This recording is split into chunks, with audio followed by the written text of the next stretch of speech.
it's been quite a journey, and I guess I'm just thankful to God for giving me persistence, to explore what that is, and how I can support my family with the talents that He's given me. You've rubbed shoulders with some of the big names in the reggae scene.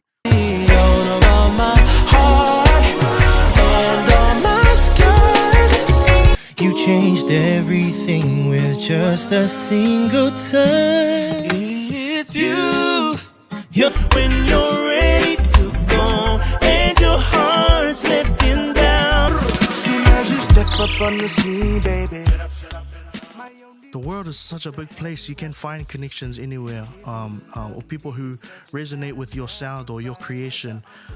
It's just a matter of putting it out there and seeing who bites, and vice versa. How has married life treated you thus far? Yeah, oh man, I've really enjoyed being married. I think my wife is my best friend. So Why are you shaking? I'm really enjoying it. Speak. What do you want to leave behind to? Not only for it may not necessarily be music, it may not be even videography, but what do you want to leave behind personally for the next generation? Welcome to Mandate, where we navigate fresh perspectives and nothing is off the table. Tonight's guest is from Tāmaki Makota, originally from Papatoetoe, but also in Manurewa and Ruahard. The man is an amazing talent, exceptional talent, who happens to be a musician, filmmaker, videographer, / entrepreneur, also a businessman, but also a man of faith, who's serious in terms of his convictions, but also his faith. Also, the man has an incredible story to share, but might I just add, is an amazing husband as well. And so please put your hands together for the man himself, the highly talented Canaan Ene! Wow, what a mean intro, man. We might love also, hey. You've always been on the radar, Uso. You have been. I know you're a very talented man, very, very busy. But also, where do we start? Because I didn't mention that you are a PK kid. Yep. So people think, what's a PK? PK is a pastor's kid. Bubblegum.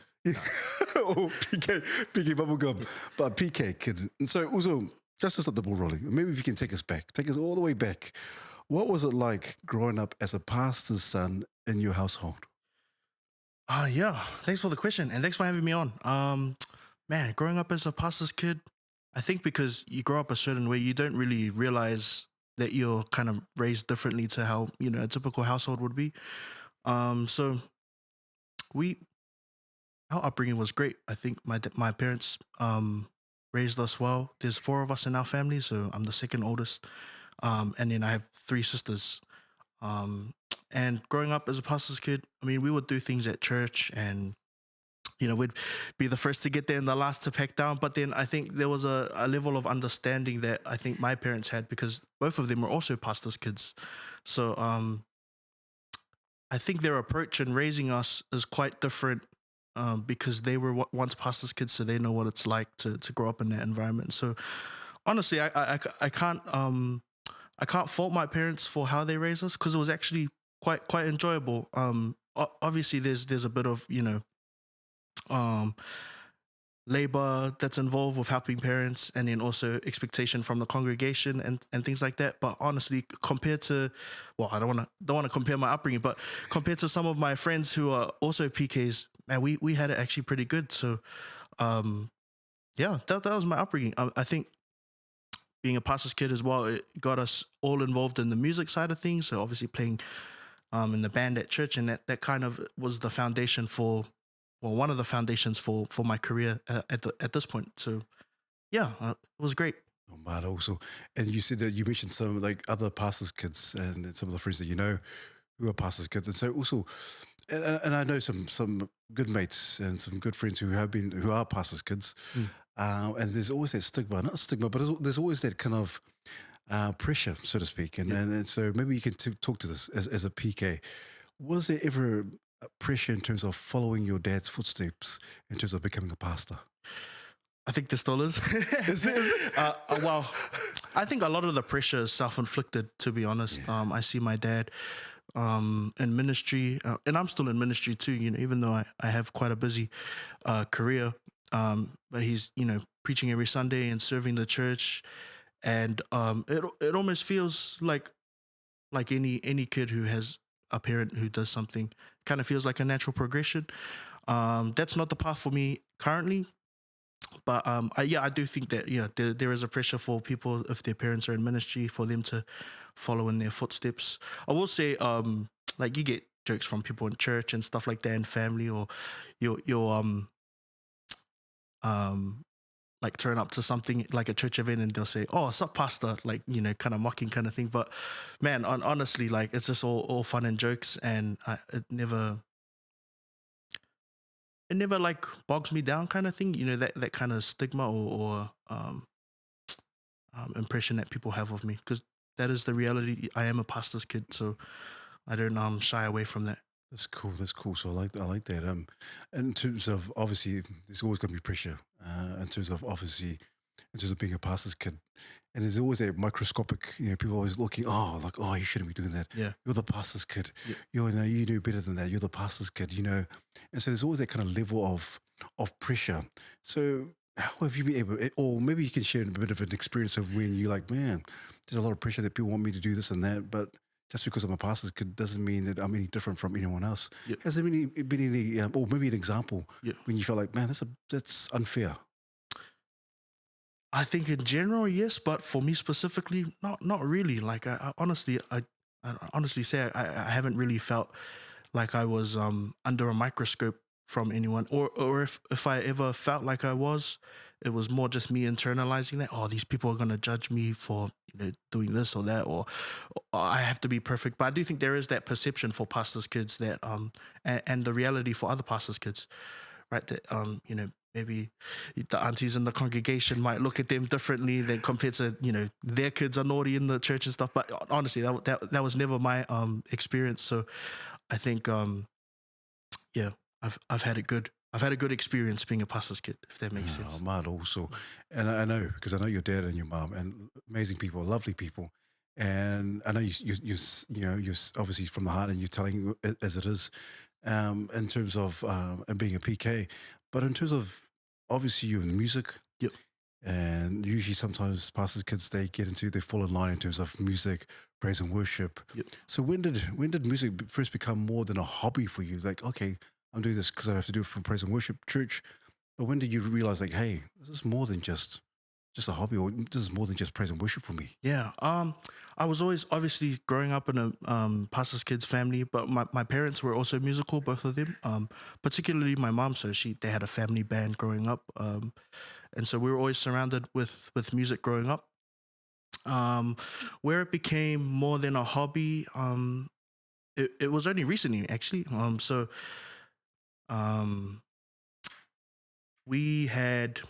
We went into lockdown as a church, or as a nation, as a globe, as the world, as a globe. That doesn't make sense, but we had to find a way to do church in an online capacity as opposed to in person. And so our church decided, as many other churches did, to see if we could record praise and worship.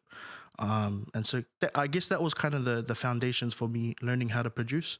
I was always tinkering with like music and stuff growing up, and we would record songs with my cousins, and just with the so we had this like Mac iMac. We had an iMac, and we didn't have a microphone.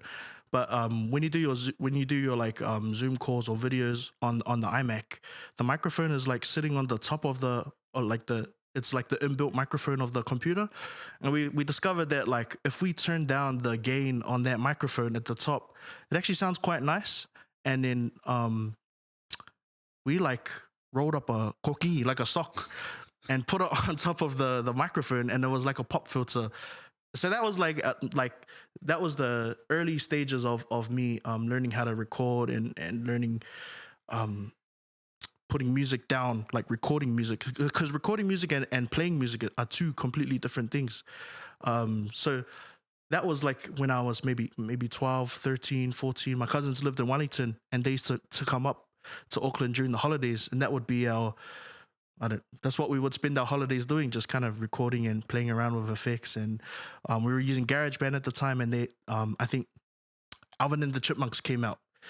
And sorry, I know this is a weird story, but Alvin and the Chipmunks came out, and we're like, we knew that like the voice actors were like Jesse McCartney and stuff, but obviously they didn't sound like that. So we're trying to figure out, you know, how did they make their voice sound like a chipmunk? And so like we would record our voices and then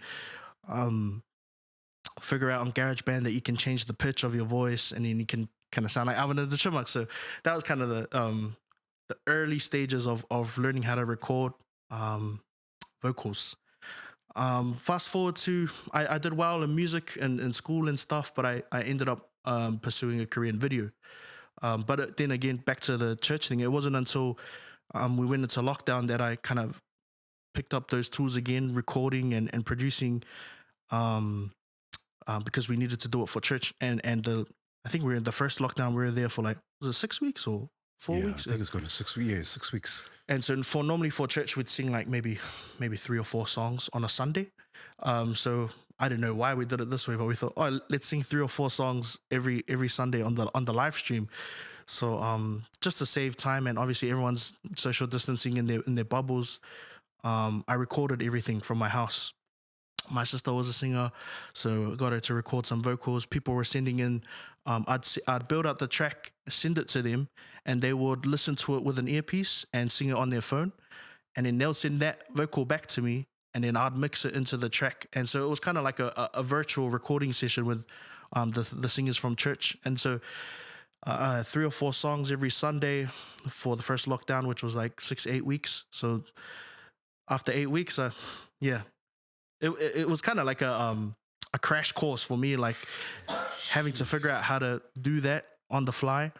But also at the same time, obviously we're in lockdown, so I had lots of time to learn that kind of stuff. So I forgot what your question was, but that's kind of the foundations of how I started producing. So when it became, the Alvin and Chipmunk stuff is like hobby, but I think after COVID, I realized that this is something that I could probably pursue. So yeah, if I'm honest, I've only been producing music career-wise for the last 4 or 5 years. Jeez.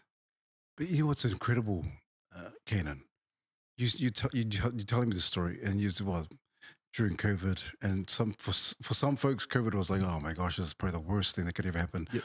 Not only globally, but also locally or nationally in terms of in Aotearoa, New Zealand. But for you took and a lot of people like yourself took advantage of that lockdown and said, hey, let's just try a new skill. Let's focus on something that I can do. And you're telling me you've done all of this in the span of 4 to 5 years. Yeah.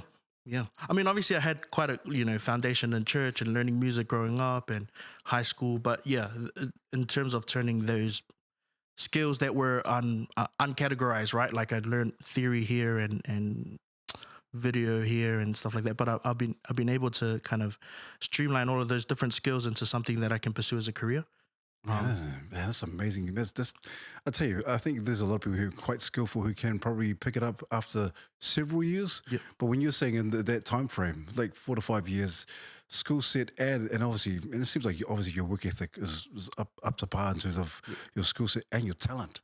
Because, and I tell you this, I'm not kidding, because you rub shoulders with some of the big names in the reggae scene, like Fiji and so forth, all these other guys that.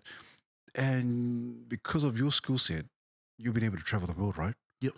And because of your passion for music, and you started off with a kokingi. Yeah. Funny. Yeah, if I put it that way, yes. So a pair of socks. And you figured it out. It was clean though. Yeah. A pair of socks, and look at where it's taking you. Yeah. And someone said this. I think Brian Sangala, he came on. Props to Brian and Ma'a. And so he came on and he said that your talent will take you wherever your talent will always take you to where God leads you.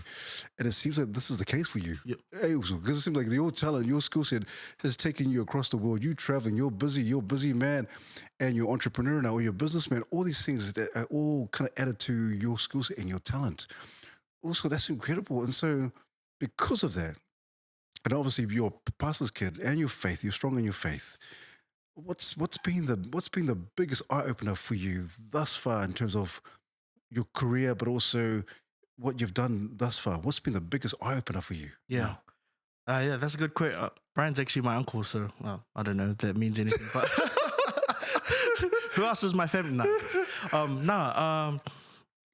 Yeah, I've been incredibly fortunate to. I think travel is one thing, but just even just having connections all around the world. So, remember my career started in lockdown. So, man, we had well, my music career started in lockdown. So, was fortunate enough to connect with a lot of people all around the world. In terms of music, my main audience is in the US, particularly Hawaii.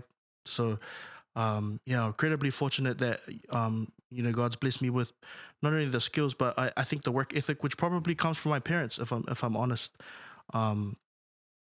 Yeah, God's blessed me with that upbringing and drive to be able to do what I do. I think one of the big things that I've learned is that probably just what you said. Like a lot of people are talented, especially our Pacifica people.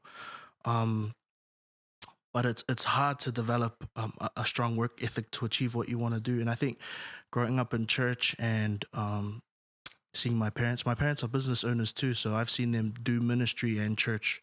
Oh, sorry, ministry and business.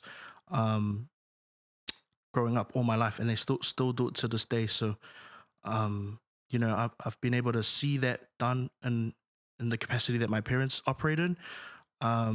And just seeing that, it kind of makes me think, oh yeah, I can do that too. So, I think if you really want something, you might have the talent, but it's the drive and the skill, the drive and the push, that you really need to develop. How bad do you really want to do what you want to do? Does that make sense? 100%, man. I totally agree. That's a perfect way to answer it. How bad do you want it? How bad do you really want to do whatever the passion and follow suit with the passion and the goal and the dream that you have? And it seems like you're a testament of actually doing that. Yeah. Obviously, you talk about your work ethic. Obviously, it's been embedded into you in terms of mom and dad, church and business, music. And so going back to the music, because I know you're a very talented young man. And so music, how do you balance being an artist and someone of faith in today's industry? Yep. Especially as a Christian, as a believer. How do you balance with that? Because people are like, oh, can you do the song? Can you do that? Yep. Or have you been tempted to say, oh, maybe I might just go down this route? Yep. Great question. And I think that's the struggle for many artists who are they come from a faith background, but they sing what we would call secular music, or I think there's a tension there between I think from an outside perspective, if you sing secular songs, but music is work, right? So I think from the outside perspective, people need to see it that way. That if you sing songs about a girl or something like that, that is work. That's putting food on the table. I'm fortunate because I don't sing, so I don't have to. I don't have that moral dilemma of singing songs that might not be as sanctified, if that makes sense. But in terms of the production and stuff, man, I've had heaps of not heaps. I've definitely had opportunities that have come through that I've had to turn away because once I hear the song, it doesn't align with the message that I want to put out into the world, if that makes sense. Reggae is kind of cool because you don't really like in other genres like hip hop or rap music. There tends to be a lot of violent lyrics. I'm lucky reggae is not geared that way, but then you do have different connotations around reggae, like 420 and stuff like that. And those things are not something that I align with personally, so I wouldn't lend my skills and talents to that. It comes at a cost because you lose out on opportunities and work, and I have lost connections to people because of my moral stance. But I think what I want or what I pursue or the things that I lend my name and my talent and my skills to, it's still an embodiment of me. So I don't want to service anything that goes against any of my values, if that makes sense. So, and then at the end of the day, my goal is as a person is just to be a man of faith, a man who's faithful to my wife and to God. And so if that comes at the cost of potential opportunities, that's okay, because that's way more important. Who I am is way more important than being able to record the song with this artist who has like 1 billion streams. So I think there's definitely attention for artists in general out there, or producers who come from a faith background, but working in secular music. For me, I've just made up my mind, if that makes sense. That's awesome, awesome. Has there been a time, has there been time, obviously in your career thus far, has there been a time where you're like, there's an artist to say, hey man, Canaan, I want you to produce this song for me. I want you to write this. I want you to do this and that, direct it, whatever it is. And I want you to do this. This is the song. And it's like, oh man.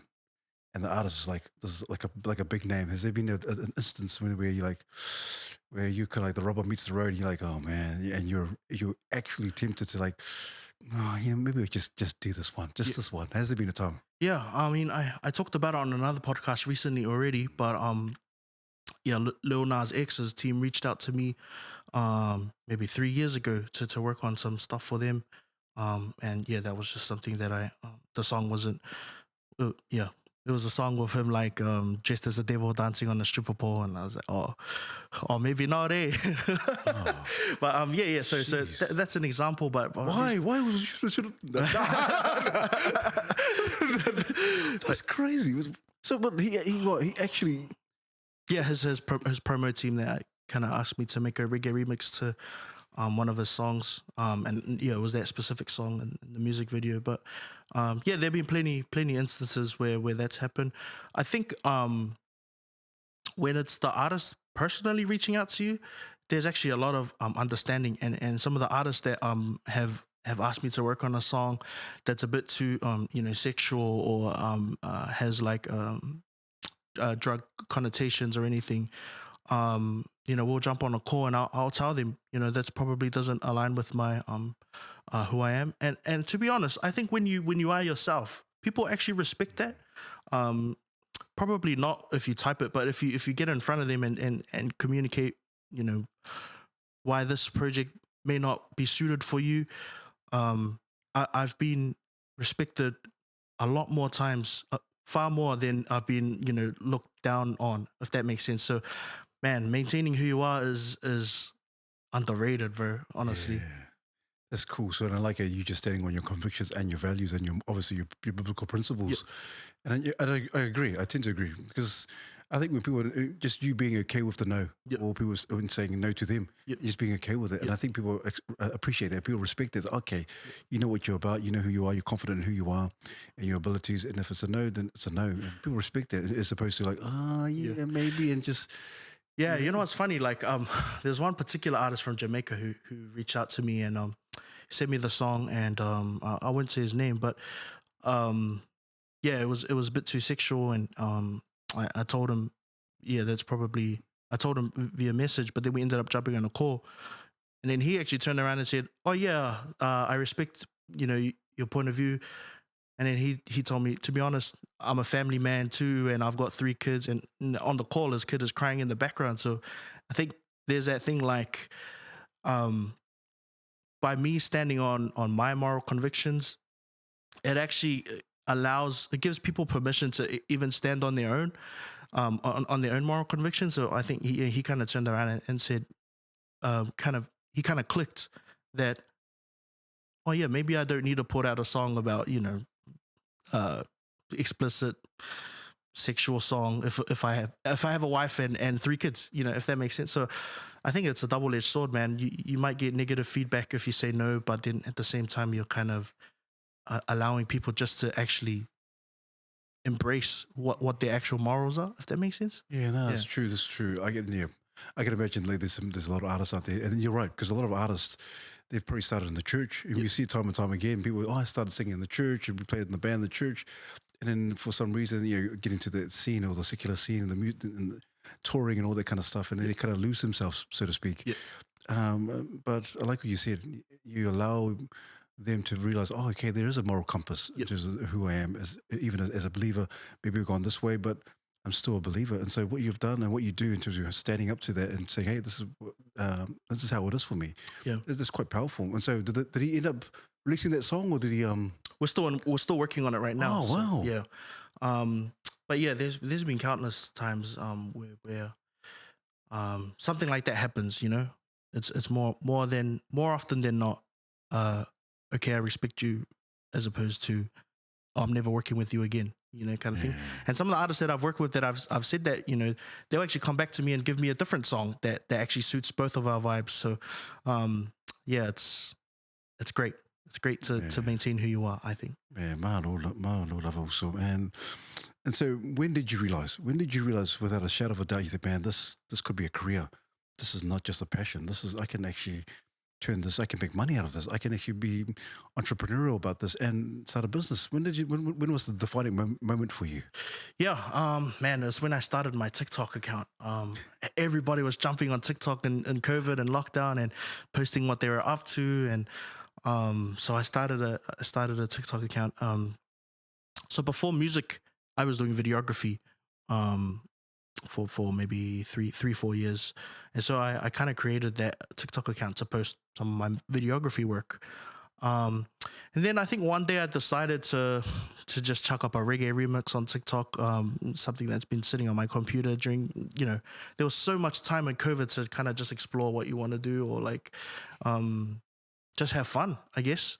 So I just made a video of me making a reggae remix to a song, and it just blew up. God, I think it was like 100,000 views on that video, and so there was an incentive there. Like, I don't know what if you know what it feels like to go viral. There's like an adrenaline that happens. Like, oh, look at all these numbers and all these people like liking my video and commenting on it. So I think I tapped into that adrenaline and just started, you know, let's do another reggae remix and just post it on. And it's only like a 30-second video that I post on the TikTok. So when that was doing numbers and the followers were coming through, and I just kind of kept it alive. And at this point, it was still just for fun. Like, I'm just, you know, it's not like I could go to a studio or anything. It was still in my bedroom. And then I think I got an inquiry from somebody in the US, and they asked me to make a reggae remix for a song that they wanted to release.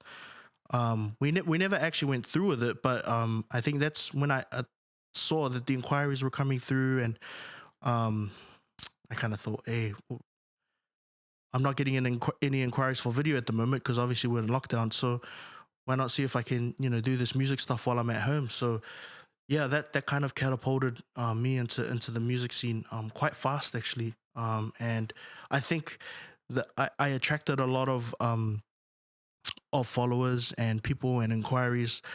But if I'm honest, my skill wasn't actually there yet to like start charging for. I guess it wasn't to the standard that I had in my head. Like, it still was kind of like, I guess if it would be like if I asked you to film something, but your skill is just filming on an iPhone. That's kind of how I perceived it from my end in terms of production. So man, it was an incubator. Have you watched Dragon Ball Z before? Oh, bro, I'm a big fan of Dragon Ball Z. So, bro, COVID was a hyperbolic time chamber for me, bro. Oh man, bro, you've been Super Saiyan. Not yet, bro, not yet. But yeah, so man, that was a mean incubator for me to learn quickly. And there was no risk because it's not like I was living with mom and dad. I wasn't married, so there was no I need to pay bills or anything. I could just use that time to learn and watch YouTube videos and go hard on all the tutorials online. And yeah, so that's kind of where it picked up. And so I think this year is probably my first year, like so since COVID, it's my workflow has still been like 80% video and then like 20% music. I made a conscious decision this year for it to be flipped the other way around. So I do 80% music and still service 20% video. So yeah, that's been me this year, and it's all go from here, man. Man, I'll tell you, what a journey thus far. Also. Yeah. What a journey. Do you sometimes have to pinch yourself sometimes, Canaan, like, man, God, man, how did this all unravel? How did this all unfold, Canaan? Yeah, I mean, even today, so one of my songs that I released last year with a local artist, Sam V. Have you heard him on before? Yeah. So one of our songs that we released last year just reached 2 million plays today across all streaming platforms. And I was listening back to it in the car, and I was like, man, we've come a long way. Like, you know, like 2 million views over a year. That's pretty substantial for any artist. Let alone me. I'm releasing music as a producer kind of thing, you know. So it's quite it's been quite a journey, and I guess I'm just thankful to God for just giving me persistence, you know, to explore what that is, and how I can support my family with Wow, with the talents that He's given me. So that's cool. That's cool. So yeah, Sam, yeah, props to Sam. Yeah, lovely, lovely man, and talented man as well. And so also, because I'm thinking, man, how does this, like you just said, just all unraveled in the 4 to 5 years, and now you're you know, obviously doing music, and like we said, every song is a reggae song, like, you know, and so and then you're rubbing shoulders. People, a lot of inquiries have coming from over, not just local, overseas, Yep. Jamaica, America, and then bro, you're entrepreneur and you're starting your own business. So what's been your biggest challenge thus far, or right now, running your own creative business? What's been the biggest challenge right now? I think if you pursue something that you love, it's hard to price, you know, charge for your services if you just enjoy it anyway. You know, there's that saying like, find something that you love and you never work a day in your life, or something like that. But on the flip side, it's like, I found something that I love. I feel guilty charging people for my services, kind of thing. And I think everyone kind of experiences that. I think that was definitely the case initially. I think I've kind of wrapped my head around it now that I'm doing music more than video. So yeah, that's kind of been some of the challenges. I think to be honest, I've kind of taken a shortcut with music, pursuing music as a career, because of my video background and my video business. When I entered the music field, I was equipped with, I had already run a business before, if that makes sense.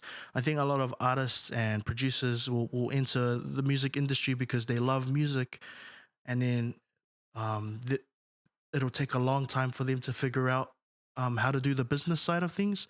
But because I've come from a video production background where, you know, I'm not only a creative but running a business at the same time, I was able to translate those skills into pursuing music. So it's kind of given me an advantage, which I don't take lightly. And so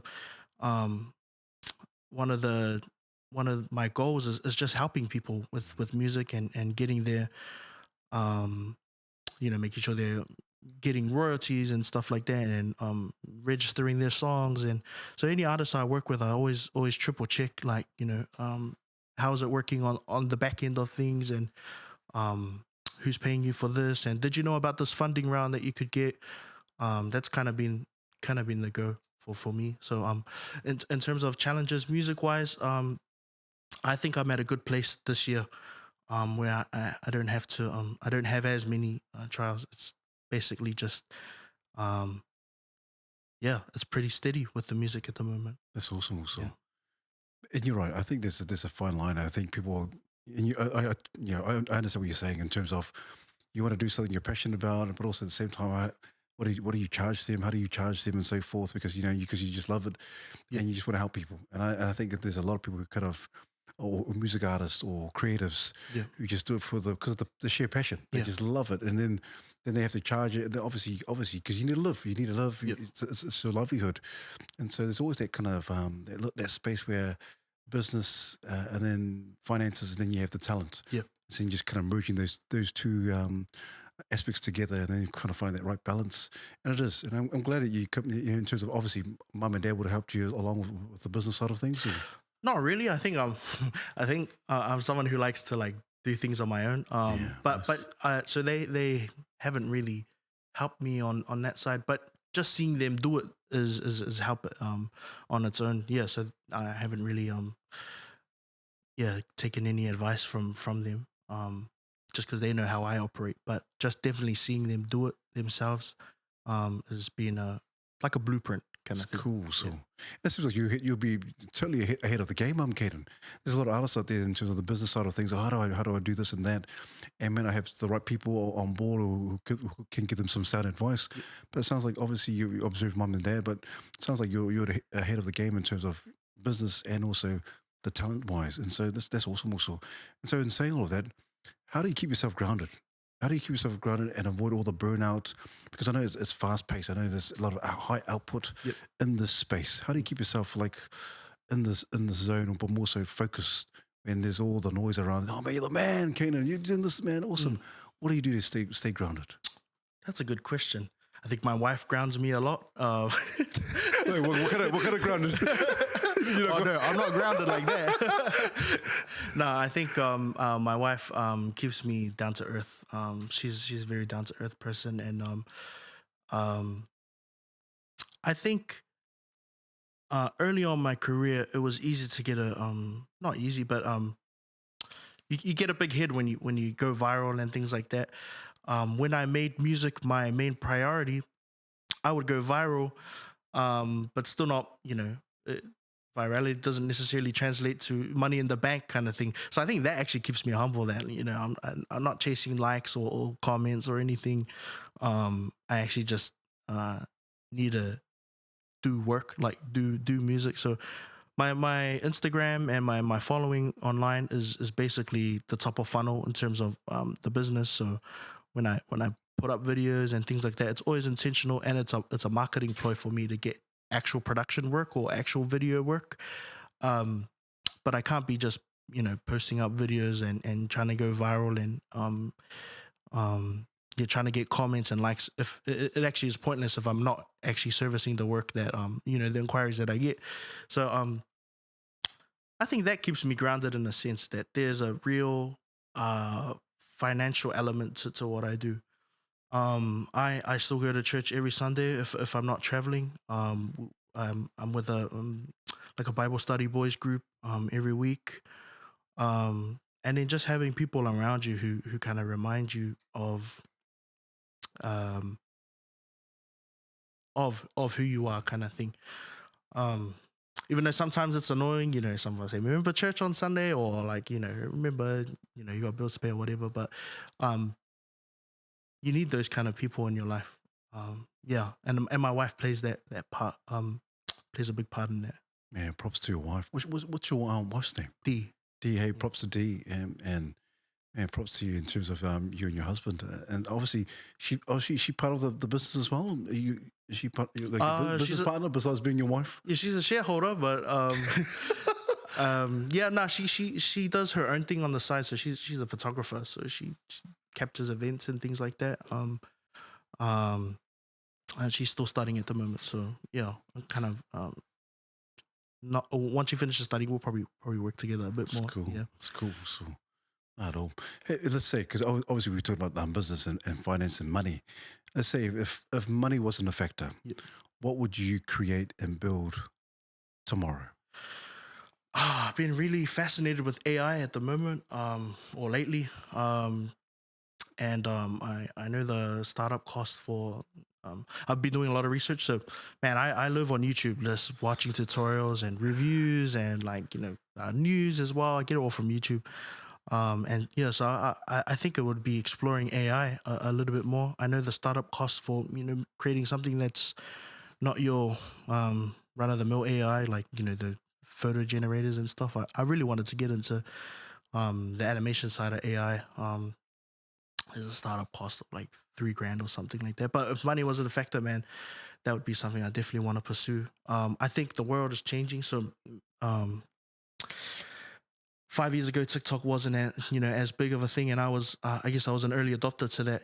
Being able to start my career through virality, and now it's a bit harder because it's oversaturated. But I feel like man, if I had time and the financial capabilities to, I would explore AI, and see what that looks like in the future. Because if anyone is an early adopter of any platform or idea, they're usually the ones who are the biggest, if that makes sense, or have invested the most time into it, so they know the ins and outs of it. Like the biggest Facebook and YouTubers and Instagram profiles are people who actually started when those platforms were first beginning. At the beginning of those podcasts or platforms. So that's kind of what I would want to do if money wasn't an issue. And what sense or what kind of area in terms of AI? Obviously, AI is quite vast, but what kind of did you say animation? Yeah, yeah. So I've always been fascinated with animation. I mean, I've done a few animation projects, not to any like Pixar level or anime level, but that's something I've always like enjoyed, because I would watch movies and see like different camera angles and how I'd listen to how a DOP or a director chose his shots, like, so behind the scenes from movies and things like that. And then I would watch like anime or like Naruto or Dragon Ball Z, and I would see like that they were quite particular with those shots too. And it's different from recording, because I have a video background. It's different from recording it with your camera and setting up the shot, but then having to like draw everything or like frame up everything before you start animating.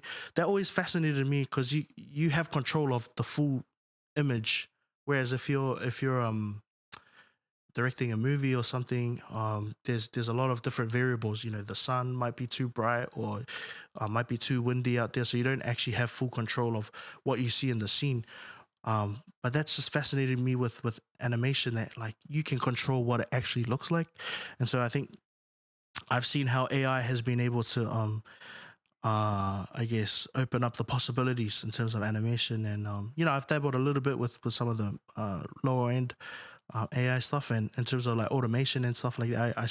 I use AI literally every day, um, generating artwork and writing scripts and prompts and things like that with my business workflow.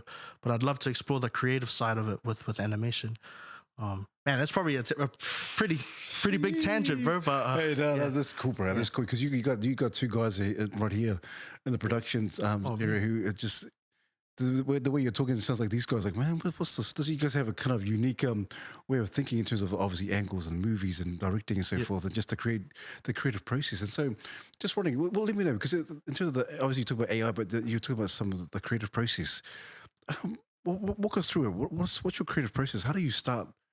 Obviously, your music or or your videos. What do you do?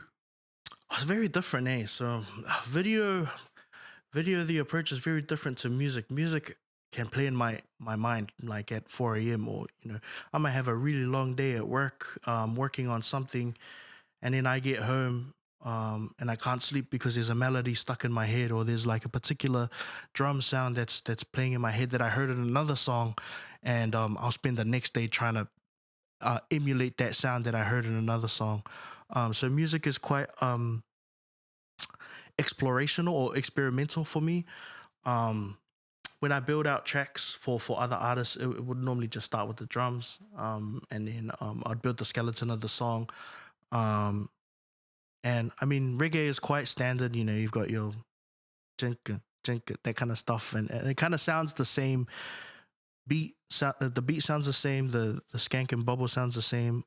So I always build the foundations or the principles of the track first, and then try to innovate on top of that after I've laid out the skeleton.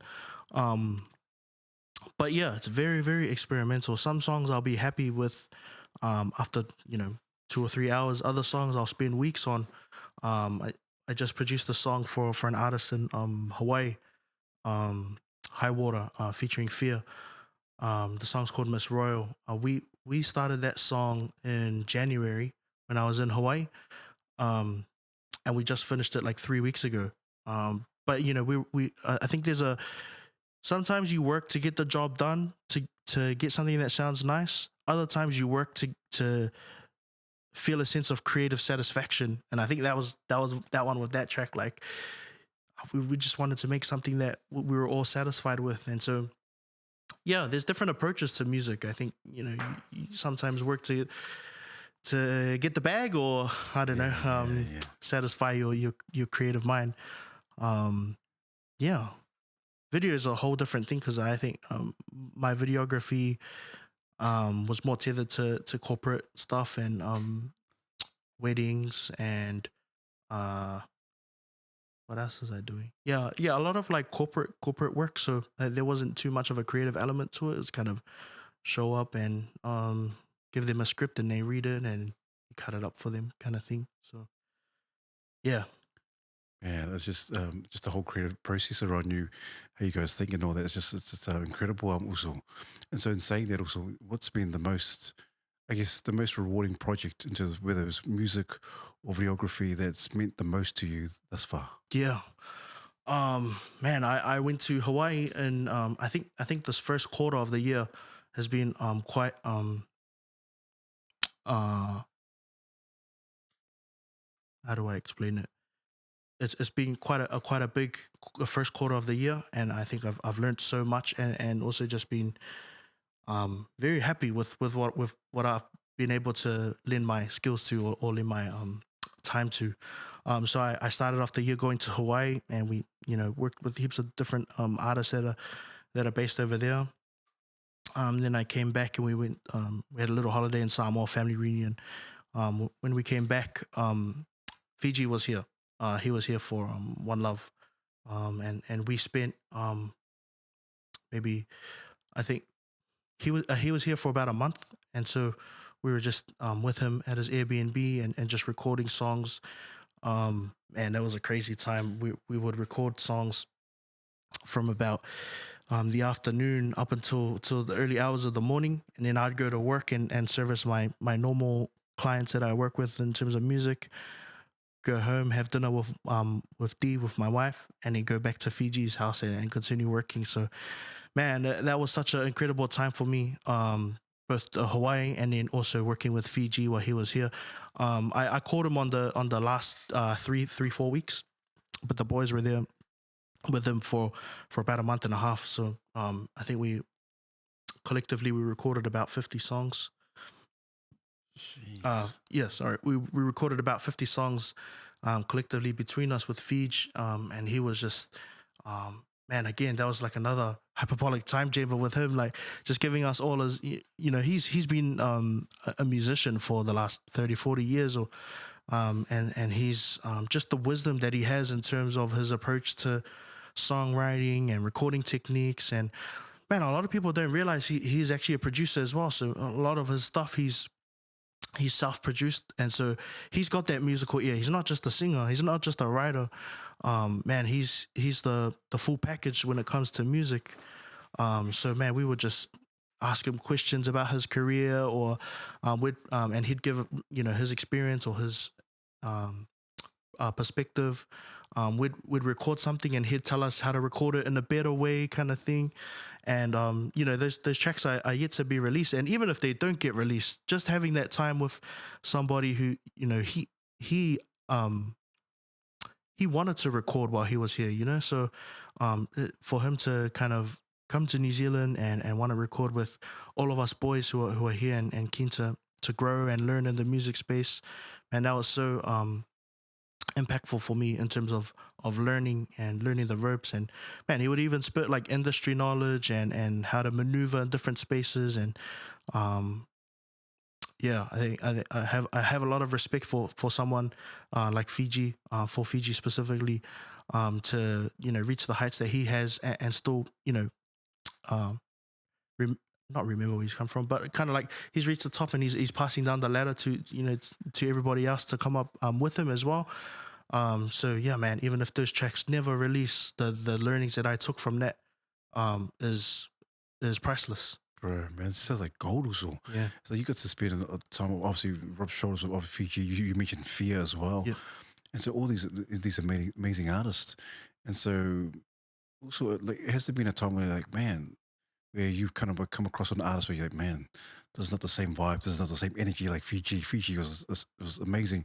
He was forthcoming. He would give us wisdom and so forth. Yeah. Has there been times where there's been artists like, man, this is not going well. This artist, Yeah. I just want to just turn off the button and just get out of here. Yeah. So there was this artist named Jix. Tell us. No, to be honest, man, I've had a relatively good relationship with people. There have been times where it might be hard to get through the session, or people that I probably wouldn't book in with again. But man, I'm on good terms with everybody, and I think that's something I actually strive to. There's a lot of clicks, if that makes sense, within any industry, but within the music industry. But I think if you make it just about the music and not anything political, or this person did me wrong, so don't work with him, or whatever it is. Um, Man, we can make some great music and put out some great body of um, music that pays the bills and is also creatively satisfying. And I think that's my main goal. Like, I try to get along with everyone that I work with. So yeah, no horror stories from me. That's cool, man. Yeah. That's cool. And that's good to hear. And I know, yeah, I know you're telling the truth also. You're a you're a stand up guy also. And so I guess we can just maybe let's left field Mm. because you're married. How long have you been married for now? We've been married for 3 years now. 3 years. And so 3 years, it's still quite new, Yep. or still quite early in terms of the marriage. Also, tell us, how's it been? How's married life been? With all the busyness, all the things that you have to do, the music, the videography, and so forth. How has married life treated you thus far? Yeah. Oh man, I've really enjoyed being married. I think my wife is my best friend. So Why are you shaking? Were you shaking? I'm really enjoying it. I really enjoy living life with my wife. So our relationship kind of blossomed in the creative field. We would do like photography gigs together and videography. So I guess we had that understanding of what the life of a creative looks like, because we both started off as creatives. So I'm very fortunate in that sense that if I have to travel for work, or at the office late or anything, she understands. But that's not to say it's not hard for her. But I'm just very grateful that I have a wife who understands what it takes to succeed in the creative field. But yeah, man, it's just been the best. We've been together for coming on 8 years. So man, I've actually grown a lot with her as a person, and then even my career. So like it wasn't anywhere where it is now, and so she's kind of I'm learning music and the business side of things myself, and she's learning alongside with me. So in terms of marriage, we've been married 3 years, but we've been together a long time. That she's been able to she doesn't have to adapt to something that's me, because we've grown into it together, if that makes sense. And so yeah, I love my wife. Yeah, that's awesome. And that's cool. So I know, because 3 years, I've been married for the 21 years, and so and it's incredible the way that you, in terms of you and your wife together doing this together as well. Yeah. It's cool, and how busy it can get with being married. Yeah. Have there been instances where it's like, my gosh, this is just too much. It's overwhelming. The workload is just too much. I need to get out of here. I need to spend some time with my wife. I just need to, just drop things and just go home. Yeah. Drop things and go home. Yep, definitely. I think there hasn't been a period where I'm burnt out creatively that I need a month break or something like that. But definitely, yeah. Sometimes I'll get stuck in, like, there's an idea that I can't accomplish. I can't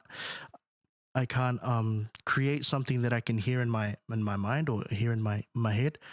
And in those instances, yeah, I'll just go home and have a break, take a step back from the creative stuff, and just enjoy dinner or something. Or me and my wife might drive up to Yummy Barbecue King or something like that. I don't know, Lim's fast food or something. Yeah, and just enjoy time with my wife. I think the fact that I haven't needed to take a big step away from the creative field yet. Like, I know it inevitably happens with people. And I know it's going to happen to me.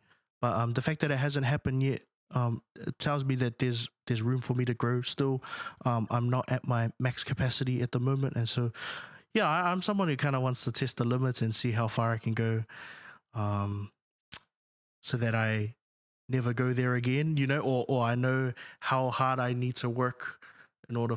I want to know how hard I need to work in order to max out, so that I can work slightly under that or something like that. If that makes sense. So, yeah, waiting on that day when I burn out.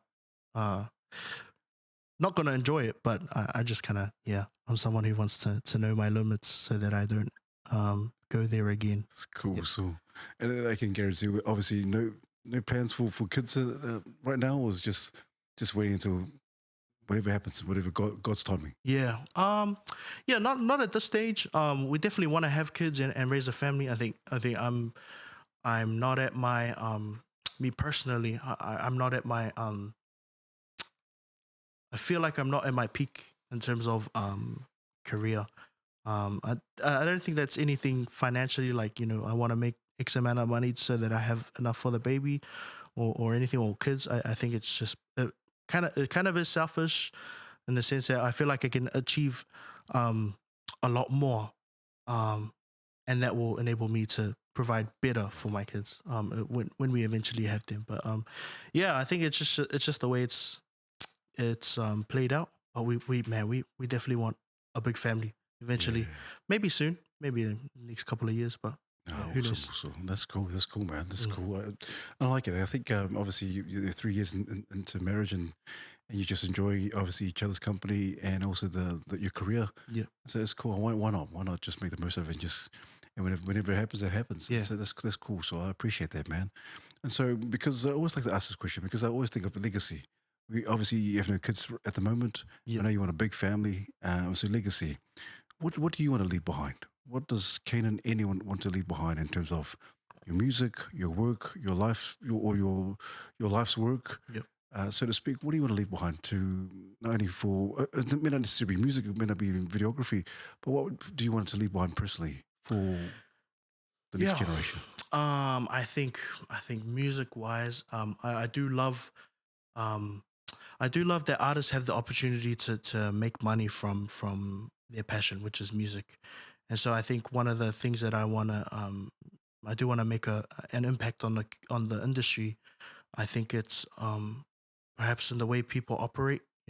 I'd love to leave the industry, whether I just change careers into AI or something, or if I die, I'd love for the industry to be in a better place than when I entered it. Just basic things like transparency and the correct way to do business and things like that. And then also from a consumer's perspective, that there is a higher value on music, and not just streaming and music production and stuff, but even live performances and stuff. I'd love for myself to play a part in people actually seeing the value that music brings to people. I think music is very underrated in terms of how it can change and affect people in their day to day. If you have a party or an event or a wedding or something, and there's no music, that's a stink event. It's a stink party. Yeah. But I think there's probably no point turning up if there's no music, and I think people kind of just the way consumers work because of how easily accessible music is with streaming and things like that.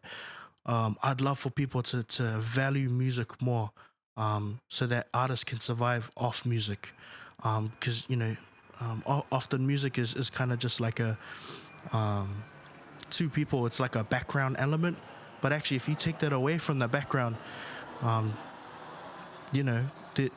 there's like a whole element missing, like a core element of an event or of a function or of a wedding. It's not just a background element to something. It's quite foundational for something to work.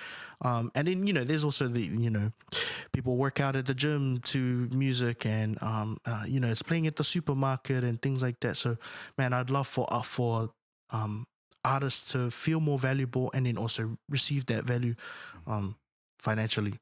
Yeah. In terms of personal legacy, I'd love people to know that I'd love people to know that I am a man of God, and the way that I maneuver within the industry can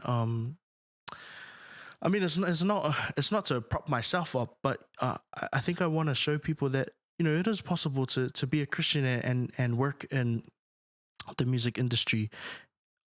If you don't work for a church, or if you don't work for like a Christian organization, then actually everything is secular. Your corporate job is secular. Um, uh, your gym is secular. Everything is actually secular, and I think um, there is artists need to be weary of the music secular side, because obviously that's messaging and things like that. But I think it's if you can work a corporate job and still be a Christian, then you can definitely be an artist in the music industry and still be a Christian. And I think it's just people, artists valuing their morals, or even just finding it. I think that's probably key. So I think if I can maintain that within myself, I'm not going to get it right 100% of the time. I definitely haven't so far, but that's something that I strive towards. And if I can strive towards it, then hopefully other artists will follow suit. That's cool. So, and I think just you sharing that, I can guarantee that those who may be listening or watching the podcast, especially young creatives and young artists or musicians, like, oh man, I want to get into this, what Canaan's doing, and they might be in a dilemma where they, oh, but I'm a Christian, I'm a believer, I don't want to be doing secular music, but just you sharing that, say, hey, yeah, we're like, yeah, you obviously that verse, yeah, we're in the world but not of the world. Yep. And so it's just being able to find that balance, but also being true to yourself. And so I think you got to encourage a lot of people, like, oh, I can actually do this, what Ken is doing. I get that. And it makes a lot of sense. That's awesome also. And so in saying that also, what advice would you give to young Pacifica, or just people in general, young creatives in general, who feel like their work doesn't fit in the mainstream? If your work doesn't fit in the mainstream, you mean like creatively? Yeah, creatively, like, oh man, this may not be, maybe before its time, maybe it's just not hitting the airwaves as they pan it, or they hope that it would. Yeah. What kind of advice would you give to someone who's like, I really want to do this, but there's a blockage, there's a barrier? Yeah, I think in terms of music, there's definitely an audience for everyone. You just have to find it, and then that might be a long time, or it might be a short time. The thing with how the world is now, there's such a interconnectedness between countries and things like that. Your audience is global. Your potential audience is global, and so if you're making Christian music, or and it's not getting played on, put it this way, you shouldn't expect your Christian song to play on My FM, if that makes sense. I don't know if can I name drop it? But so My FM plays hip hop and R&B. You shouldn't expect a worship song to play on My FM. So I think, but you can expect it to play on a Christian radio or something like that, or even like Christian R&B radio. Apple Music and Spotify, they have playlists for Christian R&B, Christian workout, Christian metal. Like so there's definitely a place for you, for your creation. You just have to find it. And so if it's something that you just want to create, maybe it's not necessarily something that you can monetize immediately, or gain income from it, but you'll find it 100%. Like, man, reggae is global, so there's different pockets of people who love reggae music all around the world. And like obviously Hawaii is Pacific Islanders there, so we love reggae, they love reggae, but man, shockingly, like I get like a big audience in like Japan and Brazil as well, and vice versa too. So like I'm recording an album at the moment, and the drummer that I've used is someone from Argentina. And so all that to say is that like the world is such a big place. You can find connections anywhere, or people who resonate with your sound or your creation. It's just a matter of putting it out there and seeing who bites, and vice versa. Like today I had a call with a producer from Atlanta, and he's Jamaican, but he does hip hop music. But he saw my stuff on Instagram and wanted to call and have a chat and see how we can work together. Like, man, I think the internet is or the power of social media is undervalued for an artist. Definitely use it to your advantage. That would probably be my Yes. All that to say, use social media for your advantage. And, but that's cool so, because I think there may be, like you were saying, there's pockets. There's obviously people. There's certain niches out there that niches. That people can just go, oh, okay, this may not work for this demographic or group, but it might work somewhere else overseas and so forth. And so, no, you're right. I think it's just about just fighting and just keep and not giving up on your music. So no, I agree also.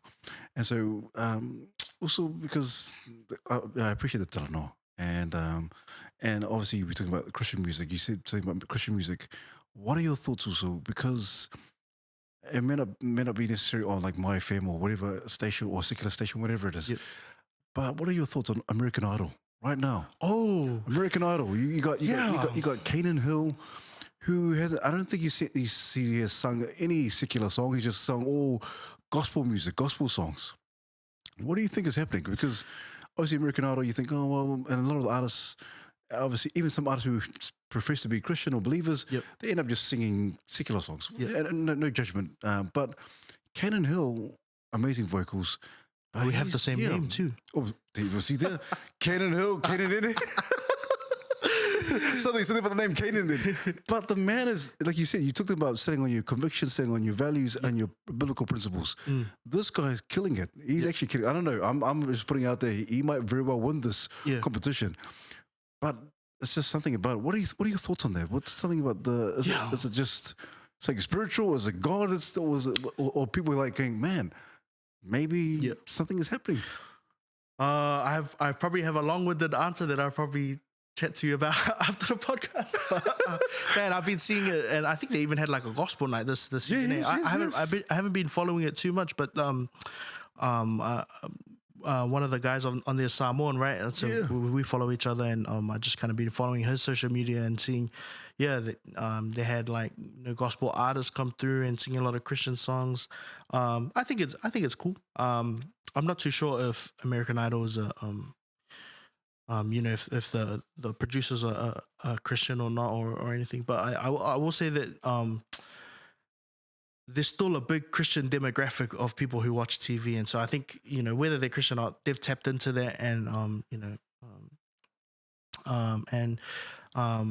growing up, we'd watch American Idol as a family, like on TV and stuff. So I think they're in the right place in terms of their business model. Capitalizing on families who are Christian, because I mean that's their audience. It's families who watch TV, and I think it's awesome. It's a public platform, and it allows the artists to express their their beliefs, and it's amazing. Yeah. It's cool. I guess we could have a chat after the Zoom. Yeah. I might have some insider knowledge. But yeah, it is. I find it quite interesting that they're allowing this. Obviously, you look at primetime TV. Sometimes not always the best place to view some of the things that on air or even online. But they're allowing this, and so it's very interesting. And so when you mention the Christian and music. But so that niche is obviously still there. But also just one last thing, because I love what you say and I love what you stand for, and what I'm kind of gauging from you is that obviously the music and the videography, all that kind of stuff, put that to the side. I think what I'm hearing is that you're a man who stands on your beliefs and faith above everything else. Is that true? I want it to be true. That's something I strive for. It might not always be 100% true all of the time, but that's what I aim for in my life. Yeah, and I'm gauging that, and I do. Obviously, you're very genuine, and I know your heart, and it just comes across real strong. And so I just want to ask one more thing also. When you think of the word, and you're the first person I've asked this question, and when you think of the word mandate, what does that mean to you personally? COVID lockdowns. A hard time, a terrible time, bad memories, man. No, I actually don't know. What is the obviously, because I have like a preconceived idea of what mandate is. What is the Mandate, or if you go from the dictionary or Webster dictionary, it just means being commissioned, or something like you're being called to do something, being authorized to do something, like mandatory. It's mandatory. It's compulsory. You need to do it. And so the whole purpose, obviously, mandate is just being men. It's mandatory to be good men, men of valor, and men of good principles, and so forth. And so for you, also, what comes to mind when you think mandate? What does it mean? It could be anything to you. I think it's obviously the foundational stuff, providing for your family, loving your wife, loving your family. I think it's also being able to. I think it's also like being able to know how you're feeling and then able to articulate that. I don't think that is a emasculating thing to do, to know how you feel and communicate that. But I think my wife and I, we've never had communication problems. That's kind of a stereotype of men, like they don't know how to express how they feel, and then results of violence or whatnot. Or we've never had that problem between us because that's something I work on. Being able to articulate what's going on in my head, what's going on in my faku, and so I think that is something that every man should strive for, because men go through or carry a lot of weight. There's the weight of having to provide, especially for me, right? If no one books me for a month, there's a heavy burden on me to provide for my wife and I, and if I keep that inside, it's gonna eat away at me. And then kind of it'll put you in a hole, and then it affects your work anyway. When work comes through. So I think keeping yourself, having, I guess it's emotional intelligence, and there's things I've gone through, which I probably won't talk about, but that's something, those moments of my life have helped me to understand. That those are the things that I need to be able to articulate myself or how I'm feeling.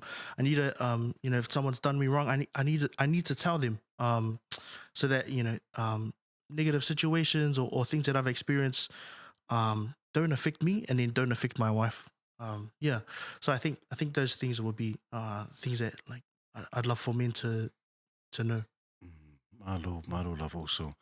Absolute pleasure, Canaan. It is. And I love the work that you're doing. And I wish more, and then just pray that more opportunities do come, and just the floodgates will just open, and that more people just kind of just hit you up in terms of the work that you do. And obviously, brilliant. I'm still astounded in terms of just how fast it is, like, and how young you are. And so, also, mad props to you. Harder, also. Every guest that comes on, we always give them a gift. Also, you are the very first person that I'm not going to give a portrait to, because of it's just one of those things. I think your principles, and as a believer myself, I think it's important to give a painting, and also my love. And so this is painted. I just painted by my hands. Yeah. And wow. And this is for you, Mosul. Canaan, this is for you. Oh, crazy. Yeah. And no brushes. It was used. It was just all hand, fingers. And so also, because you are a believer, this is on behalf of the Mandate team. This is for you also. Oh, thank you, bro. Mad respect to you. Awesome, also. bro. Thanks. Mad respect also. And so we always give our guests the last words of encouragement for our men and the viewers and the listeners. Also,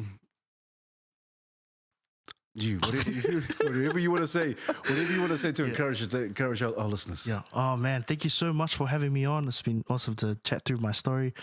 But thank you to everyone who listens to my music, who supports my work, who likes and comments.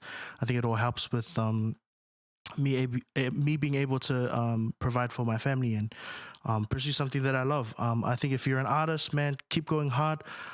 Try and develop skills and processes that will help you to navigate artistry and the music world, but also develop your business skills as well. That's something I'm still refining and working on every day. But I think if you work on yourself and work on your craft, if you work on your craft and work on yourself at the same time, I think that's a recipe for success. To those artists who are secular spaces, hold strong to your faith, your the core principles that you believe. Um, yeah, I just hope that everybody will live a life of intention, if that makes sense. Maro, love also. Thank you once again. Please don't forget to subscribe. And of course, once again, Canaan Ene.